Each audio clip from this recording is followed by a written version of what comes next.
Bon mercredi 22 février la gang, j'espère que tout le monde va bien. Donc aujourd'hui vous avez dû remarquer pas mal avec le thumbnails et le titre, on s'en va faire un tour dans le VR d'Apple, Meta, un petit peu Facebook Meta. On regarde aussi les comic books qui vont être droppés demain. On fait un petit survol des prices du market. Puis on fait même un petit survol rapide d'eBay. Donc bien, accrochez-vous, on switch right away. Donc pour commencer aujourd'hui, on évoque petite nouvelle. J'ai fait une vidéo avant-hier, je ne sais plus, à propos de eBay et du lien avec Vivi qui a été de toute façon évoqué avec des vidéos. J'ai retrouvé cette photo-là la journée même, j'ai eu terminé mon vidéo, j'ai eu cette photo-là qui m'est tombée, cette image-là qui m'est tombée sous le visage. Vous voyez qu'il y a un Disney logo ici. Il y a des gens qui ont dit c'est fake, il y en a gros qui m'ont écrit, ils ont dit t'as fait un montage. C'est pas un montage, c'est le website de ebay.com. Quand tu vas sur eBay, sur Google, tu écris eBay NFT, il te ramène là. Puis ça ici, c'est une catégorie. Puis, jusqu'à un certain point, j'ai envie de dire, c'est peut-être juste un placeholder. Mais si c'est un placeholder, comme on appelle dans le domaine, c'est une image qui a été mise là par celui qui a fait le site. Peut-être que c'est juste une image auto-sélectionnée parmi toutes celles qui sont mises en vente sur les NFT, le marketplace NFT de eBay, qui est encore à son balbutiement. Je ne sais pas si vous comprenez, c'est pas vraiment un NFT marketplace, si vous voulez mon avis. Il y en a qui vous envoient vraiment leur NFT, mais regardez ici, là, on a du Disney, c'est pas vraiment du Disney. Je vous le dis, là, c'est pas du Disney, c'est un fake, ils peuvent pas vous les transférer, c'est vraiment de la merde. Mais si je clique sur Disney, on a justement 3-4 items qui sont des NFT étant des Disney théoriquement. Comme je vous dis, c'en est pas. C'est des fake NFT, bien entendu. C'est probablement très frauduleux. Bon, après, comment je vous expliquerais ça? Est-ce que c'est bon signe pour Vivi? Je pense que c'est vraiment bon signe. Je pense qu'il se prépare malgré tout, dans la mesure où la catégorie en tant que telle est là pareil. Disney. Donc là, en théorie, eBay se préparait à mettre des NFT de Disney sur leur marketplace à quelque part. Je sais pas à quel extent, mais ça semble d'être prévu. Donc, c'était la petite partie sur eBay, bien entendu. Laissez-moi savoir ce que vous en pensez, soit dans les commentaires ou sur le Discord de Vivi Québec. Ensuite, on a ce drop qui nous arrive demain, en fait, le 23, qui, de prime abord, me semblait fucking pas interesting. C'était comme, un comic book de merde, probablement. Taylor Suspense, numéro 74. Première apparition de MODOK, qui est fucking cool, mais fucking laid. Genre, faut le dire, MODOK, il est pas beau. Il est vraiment pas beau. J'ai jamais compris pourquoi ils ont fait ce truc-là. Bon. Ensuite, là, bien entendu, super vidéo de la part de Vivi et de leur créateur de contenu, que j'ai oublié son nom, je l'ai sur le bout de la langue, ça me fait chier, mais j'aurais aimé vous le dire, mais Rhubarbe, je pense. Monsieur Rhubarbe, ou de quoi de moins. En tout cas, écœurant créateur de contenu qu'on avait pour Vivi, qui maintenant travaille pour Vivi directement. Donc, comic book avec quand même belle qualité pour un comic book qui date de je sais pas quelle année, mais c'est un beau cover pareil pour un vieux cover. Puis regardez, ils nous ont sorti des belles versions. Je suis pas trop déçu, surtout la Uncommon. Non, c'est rare ça. La rare, puis la ultra rare. Je trouve qu'ils sont cool. Je trouve qu'on dirait qu'il MODOK, d'après ce que j'en sais, là, lui il vit dans son siège, c'est le siège of Doom, puis non, il y a plein d'armes avec ça, ça a l'air que c'est super cool. Je connais pas beaucoup, mais je trouve que c'est deux espèces d'epic version. Puis celle-là qui est pas mal, qui se retrouve justement être une version downgrade de ce qui a été refait ici. Écœurant, si vous voulez mon avis. Ensuite, prix de drop 6,99. Ça, je trouve ça fucking acceptable. 10 000 éditions totales, cool. Premier Available Public Edition 186, ça veut dire qu'il en garde quand même beaucoup, qu'il en garde comme des 185 premiers. C'est quand même un beau pactole, hein? On était à 40, 90, boum, 186. Me semble que ça fesse un peu. Après, I don't care, parce que je sais qu'ils vont revenir sur le secondary market éventuellement, ces pièces-là. On dirait que ça m'inquiète pas. Donc, bien, je pense que c'est... Puis, ils disent un total de 375 éditions va être retenu. Donc, bon, sur 10 375, pour moi, c'est pas des mannes. justement pour les futurs airdrops, je trouve que ça pourrait être cool. Surtout que, checkez bien Modoc, boom. Hein? Tale of Suspense 94, un 9.6 vaut quand même 1700, donc, tu sais, un 9.2 aux alentours de 1000$, 9.0, 725$. C'est un Christ de bon prix. Donc, yeah, 6,99$, vous avez les gems, vous voulez mettre ça de côté, je pense que, yeah, c'est un bon deal. Ça pourrait avoir ça pourrait vous donner un beau drop rare, ultra rare, avec un bon retour sur vos gems. So, why not? Ensuite, là, on commence à jaser, on change de stuff un petit peu. Après plusieurs mois de retard, le masque, ou pas le masque, le casque de réalité mixte d'Apple s'en vient. Ça serait présenté durant le World Wide Developer Conference, qui se trouve généralement en juin, qui est organisé par Apple. Là, je sais pas, je connais pas beaucoup le World, je pense que c'est ça, World Wide Designer Conference. Je connais pas beaucoup personnellement. J'aurais même pensé jusqu'à un certain point que je pensais, pour l'instant, j'ai comme un feeling que c'est principalement genre Apple puis d'autres compagnies qu'on ne voit pas Samsung aller se planter le nez là. Bon, j'ai pas fait de grosses recherches sur le truc.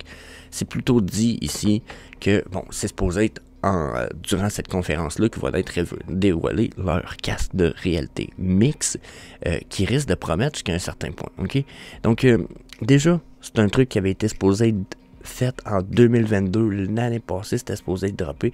Ça a été ensuite averti que c'était supposé être fait en avril ce mois-ci. Puis là, dernièrement, justement, c'est ce que j'ai encadré ici, c'est que la décision a été prise de repousser cette présentation. Il y a quelques jours, ils ont décidé de prendre cette décision, de repousser ça de 2 mois, afin de... après que des essais aient montré la nécessité de resserrer quelques boulons, aussi bien au niveau logiciel que matériel. Ce qui est étonnant, si près d'un lancement. J'ai envie de dire, ouais, c'est ça. C'est un peu pourquoi j'avais fait une pause avant la parenthèse. Et je me disais, bordel, quand il faut que tu updates tes affaires si proche de ton launching, qui est supposé être en avril, on est en février, c'est à la fin, c'est un tabarnak, ça va pas bien ton affaire. Donc, Dan Riccio, j'espère que j'ai pas scrappé son nom, l'ancien patron du hardware en charge du projet depuis 2021, se serait très impliqué dans les ultimes finitions du projet. Ben, j'espère. Donc, il continue en disant, le fouineur de Bloomberg explique que le dévoilement de l'appareil aurait dû avoir lieu durant justement la Worldwide Designer Conference de 2022. Puis c'est là qu'ils ont dit que ça donnait plutôt en avril, puis que là ils reportent ça à la Worldwide Conference, pour laquelle on n'a pas de date encore. Généralement, c'est entre le 8 et le 15, le 12 juin à chaque année, mais on ne sait pas jusqu'à un certain point. Ensuite, c'est où que je cherchais ça? Attends un petit peu. Ah oui, c'est de ça ici. Là, parmi les ingénieurs, il y en a qui s'interrogent sur la pertinence d'Apple de se lancer sur le marché encore très jeune du casque de réalité virtuelle et de réalité augmentée, ok? Vu l'état de la technologie actuelle, font penser que Apple va juste pouvoir fournir quelque chose que Meta est déjà en train de fournir, mais 2 fois plus cher, plus que le modèle d'Apple devrait coûter dans les 3000$. Donc là, mon cœur, je viens de me faire opérer puis ça te fait déjà mal. Non, c'est pas vrai. Mon cœur me fait pas mal du tout en passant suite à l'opération, pour ceux qui pourraient penser. Ça fait mal sur le budget. Tabarnak, 3000$. Donc, c'est vrai que ça ouvre le chemin, mais je trouve que c'est quand même pas de baisse. Par contre, j'ai comme l'impression que là, il y aurait 2 casques de réalité virtuelle de la part de Apple. Donc là, on a ça ici, comme vous venez de voir. Puis là, on a un espèce de casque qui a l'air beaucoup plus... J'ai pas envie de dire cheap parce que c'est pas le cas, là. C'est pas ça du tout. Qui a l'air plus petit, plus minuscule. Ça a pas l'air d'être tout à fait le même casque. Là. OK? Peut-être. En même temps, j'ai l'impression qu'on n'est pas dans le même casque. OK? Puis, ce casque-là, OK, comment je vous expliquerais ça? Il parle d'un prix de 3000$. Il parle du Reality Pro. OK? Sur lequel Apple miserait sur 2 choses très importantes pour son casque, qui seraient des appels FaceTime réalistes et la consultation de contenu. Donc, faire du multitâche. Bon, là, pour le multitâche, je comprends. Mais je suis comme pas certain encore, question prix. Ça me laisse perplexe, parce que, comme je vous disais, j'ai pas l'impression que je vois nécessairement le même casque ici que je voyais là-bas, puis, attendez un petit peu, il me semble qu'il y a une autre photo quelque part. Donc, pour l'image, ça serait celle-là ici, vous voyez juste ce qu'il y a là, puis ce qu'il y a un petit peu plus loin dans la grosse image là-bas, ça serait ça le Reality Pro, ok? Puis celui-là serait en théorie même prix que l'autre, mais il serait vraiment, vraiment basé sur, bon, comme ici est écrit, une fonction de FaceTime très avancée qui permettrait de converser avec un correspondant virtuel, mais reproduit de manière réaliste. Ce serait donc différent de l'expérience proposée par Facebook/Meta, où des avatars façon dessin animé discutent dans une pièce virtuelle. Toutefois, ce rendu réaliste des utilisateurs ne concernerait que les discussions entre deux personnes. Pour les conversations de groupe, il faudrait se contenter d'emojis ou d'icônes. L'autre volet d'argumentaire d'Apple reposerait sur les contenus. La pomme aurait demandé à une demi-douzaine de partenaires de produire du contenu, dont Disney et Dolby, tandis qu'Apple TV Plus va être aussi mis en contribution. Donc là, je pense que c'est des bonnes nouvelles. Il y a, pour l'audio, il faut se plugger sur des AirPods. Je suis un peu déçu de ça, pas d'audio d'intégrer. Ensuite, juste 2 heures d'autonomie pour le casque. Donc là, le système d'exploitation ici qui est en interne. Donc là, ça a l'air d'être quand même assez laborieux et lourd. Par contre, peut-être qu'on pourrait dire que c'est bullish. Regardez ce qu'on a ici rapidement. Ça, c'est... Regarde. Oh, shit, pas de son. Au début, vous voyez, ça, c'est normal. Regardez quand il va mettre le casque. C'est cool. L'avoue, là, regardez, comme 3 écrans qui viennent s'ajouter dans son périphérique de vue. Ça cache ce qui est dans le background, donc ça te coupe de des distractions, justement, qu'il pourrait avoir peut-être sur les bureaux à côté. À mon avis, c'est fucking nice. Bon, après, là, nous autres, on voit une caméra à travers d'une lunette. OK? C'est peut-être pas de best, mais à mon avis, ça reste quand même fucking cool. J'ai aucune complainte à faire. Au contraire, je trouvais ça vraiment nice. Donc, pour moi, ça promet. On est au premier balbutiement, genre, pas les premiers officiels, mais on est des premiers balbutiements officiellement acceptables, qualité, etc. Donc, yeah, j'espère que ça va être cool. J'espère que ça va avancer pas mal. Il y a l'air d'avoir pas mal de features. Je ne veux pas faire le tour avec vous autres parce qu'on en aurait pour trop longtemps. Puis la vidéo avance quand même pas mal déjà dans le temps. Mais ça commence. C'est bien parti. On avance. On s'en va vers des trucs quand même assez évolués. On a même Facebook qui d'autres nouvelles pour le MetaQuest 3. Donc, checkez bien ça.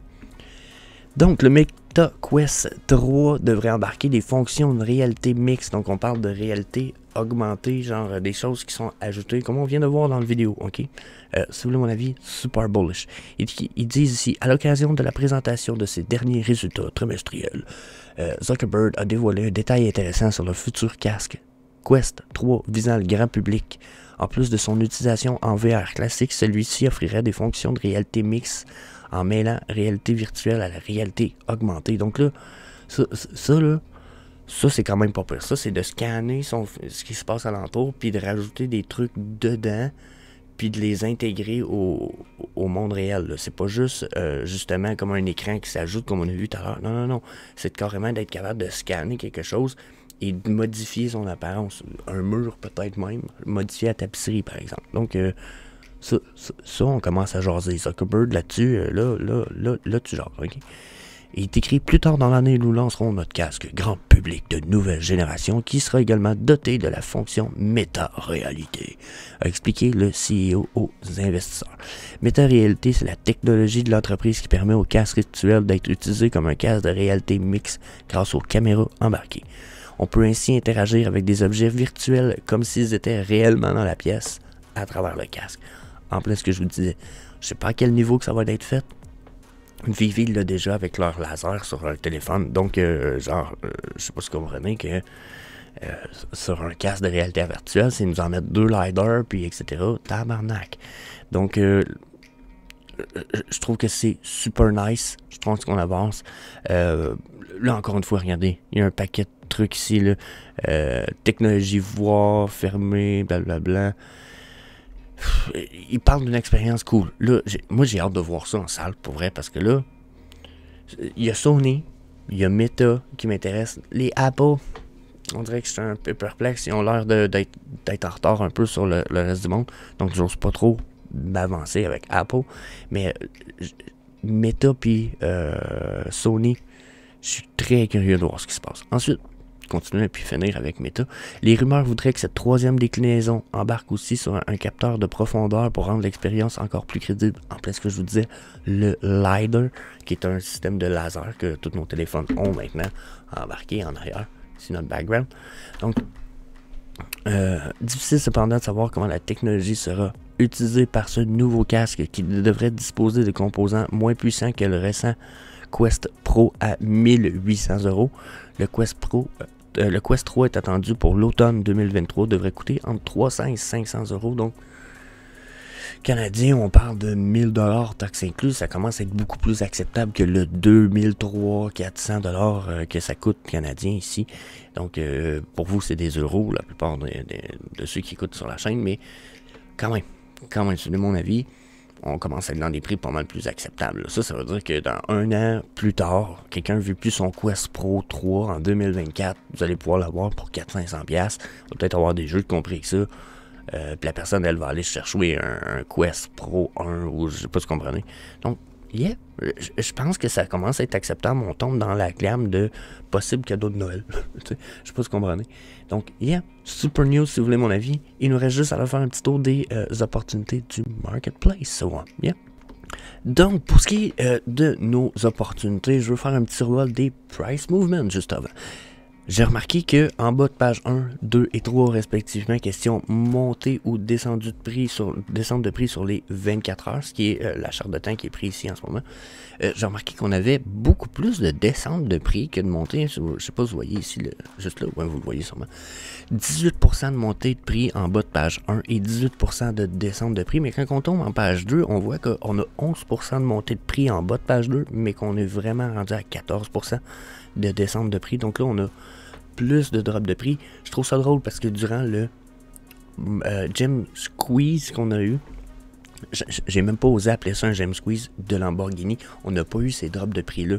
Les prix étaient quand même stables dans le marché. On avait des prix qui droppaient, mais pas des trucs de ouf. On dirait que les gens ont juste comme cash in au lieu de faire de la vente. Là, on a des comme...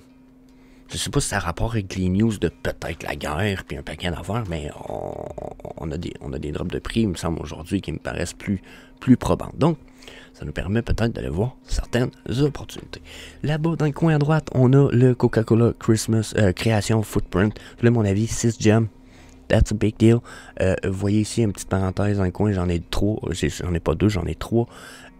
J'ai un triple set de ça. Pour moi, très important comme set. Très bonne probabilité. J'ai fait des vidéos sur la NASA, Cola, SpaceX, les liens qu'il y a peut-être entre toutes eux autres. Donc, allez voir ça sur la chaîne. Facile à retrouver. Probablement un bon deal. Beta Animated 2. À mon avis, 50$, c'est le prix du drop. Il est animated. Vous pouvez choisir le mint number. Façon de parler, vous pouvez presque choisir le mint number. Rajouter un peu plus de gems. Big deal. Big deal. Il n'y en a pas des mannes de ça. Là, on parle de 2550 éditions. C'est nice. C'est nice. Toby, King of the Master Collector Program, qui, soit dit en passant, s'en vient. Le MCP s'en vient. Ça, on sait juste pas encore c'est quoi les bonus que ça va vous donner. Mais le MCP s'en vient. Donc, Toby, son set est un vraiment bon set pour les Master Collector Points.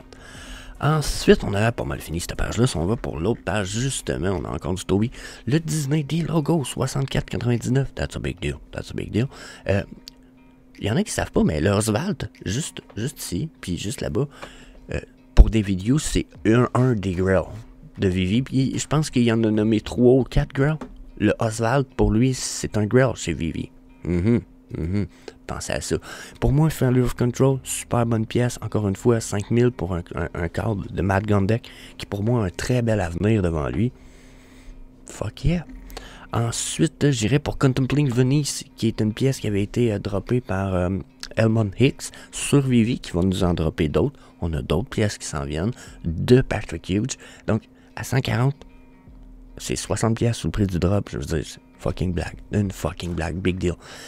Title X Runner, puis encore une fois Toby, c'est bon pour le Master Collector Program, c'est le pourquoi j'ai mis là. MCP, motherfuckers, MCP. Ensuite, page 3, on avait-tu des belles opportunités? On a lui, j'en parle jamais, parce que je ne l'aime pas, et que je ne l'achèterai probablement jamais. Mais faut penser au fait que c'est un first appearance, c'est fucking Pixar, c'est Woody's, c'est Toy Stories. Ils vont refaire un autre Toy Story, ils sont supposés en faire un dernier, genre 2024, je pense. En tout cas, ils sont supposés en faire un autre. Donc, ensuite, No Time to Die, Aston Martin à 1000$, et même pas au prix du drop. Je veux dire, good deal, that's a good deal. OK? Title X, Master Collector Program, puis, yes, that's it. On peut laisser ça là-dessus. Je vous dis, peace la gang, n'hésitez pas à venir me rejoindre sur Vivi Québec, puis sinon, à demain.